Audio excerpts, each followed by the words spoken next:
Nothing changes in our life until we change. And change is the most constant thing in the universe. And you can either wait for the crisis, the trauma, the diagnosis to change.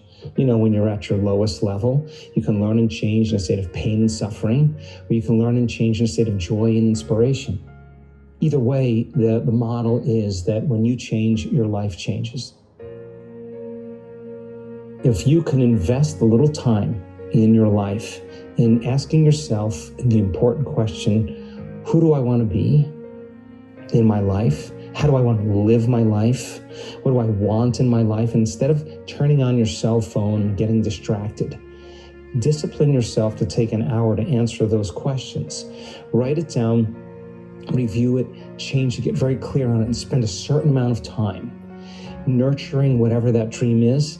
Think of the people in your life that you admire and start behaving differently, start making different choices. Think about the choices that they may make and how you may want to make those choices. And then at a certain level, you got to trust the unknown. We have one of two choices, to disbelieve or to believe. That's really it. That's it. If you choose to be a chronic disbeliever, then you'll find reasons in your life to reaffirm that disbelief. A person may say, I want to be in a loving relationship, but really they really want to sabotage their life in some way, right? The person who believes in a possibility has to believe in themselves. And when you believe in yourself, you believe in possibility. You can't have one without the other. The challenge is that your belief in yourself must be earned. Nobody's going to do that for you. And that's what we discovered.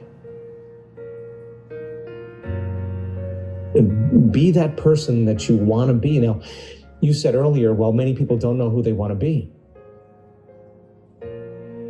There's a trade. And the trade is you got to come up against the person you no longer want to be.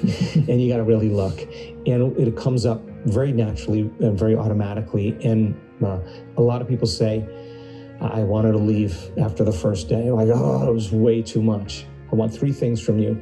Courage to feel any emotion. Love, that means it's going to reset the baseline for the trauma. You got to be able to love. And wisdom, the memory without the emotional charge is called wisdom. That's what you're going to get out of this. And you can't give up. You go all in, sooner or later. We have, again, all shapes, all sizes, all cultures, all races, all pasts, everybody's able to do it. I think that a lot of people, they have a lot of strong emotions that are on the surface, and they have some strong emotions that are buried in there, right? And I would never say to a person to suppress their emotion. Listen, we all react. But the question is, how long? How long are you going to react? Really, that's the question. Look at a kid, right? The child just has a reaction, 10 minutes, they're over it, and they're back, And I think the greatest thing we can teach children is that kind of emotional intelligence to kind of shorten their emotional responses.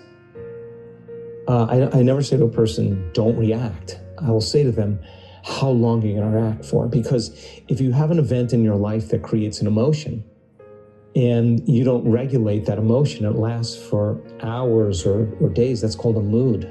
It's one long emotional reaction. You say to the person, why are you in a mood?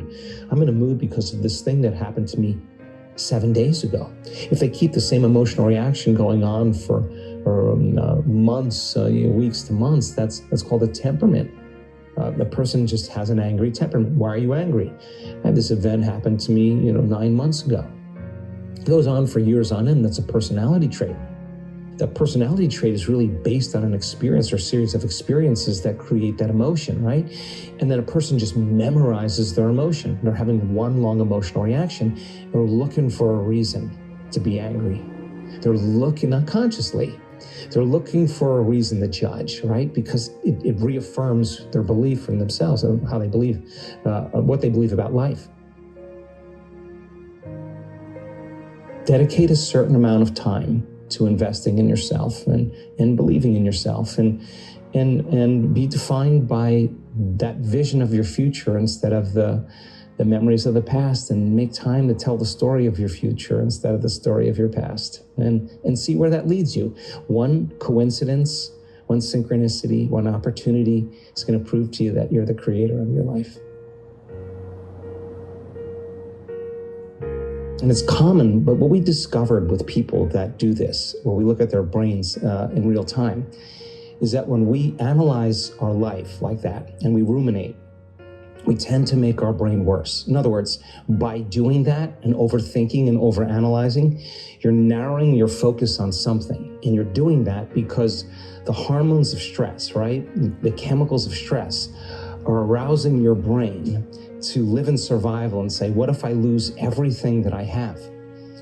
When you're thinking within that emotion, you're actually causing your brain to experience more of those emotions. So the point is that none of that is good for you.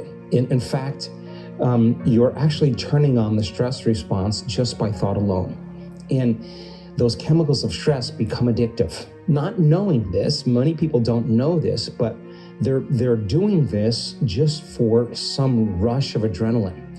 And you can do that for hours because when you're in stress and you're in survival, you actually have to narrow your focus on the cause. And people become over-focused. And they overanalyze themselves and they overanalyze their lives, and they make their brain worse. Even when they have everything that they want, the big fear is, what if I lose it, right? Yeah. So the fear then is the issue, right? You gotta face off with that fear, and you gotta make sure that that fear cannot influence your life in any way. And that's the thing, the emotion that you have to change.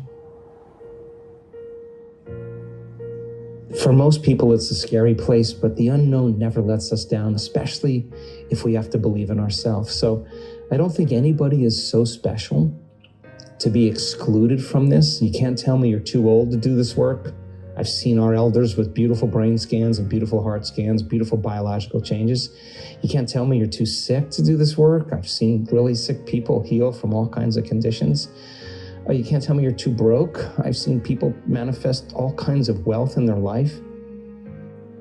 You can't tell me that you never meditated before. I've seen people that have never meditated before have beautiful changes in their biology and in their life. And you can't even say I've had a miserable past. My life is falling apart and it'll never ever work, because I've seen people come from really, really horrific paths and live a completely different life. So try it out, try it out.